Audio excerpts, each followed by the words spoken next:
নমস্কাৰ। শব্দৰ কল্লোল। মানুহক বহুত মৰম কৰোঁ, কিন্তু মৰম কৰাৰ বিনিময়ত মোলৈ যি উভতি আহে তাত অপমান, খং, বেয়া ব্যৱহাৰ, কটু বাক্য আৰু বহু কিবাকিবি থাকে। বহুতৰ লগত সম্পৰ্কও ছেদ হয়। ভাবি বৰ দুখ লাগে, মোৰ ভুল ক'ত আছিল? মানুহে মোক কিয় মানুহ বুলি নেভাবে?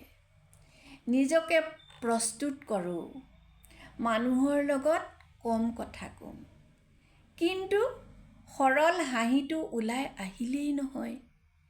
আৰু এই মনটো ই মানুহক আপোন কৰি ল'লেই নহয়, বিনিময়ত একেখিনিকেই পাওঁ।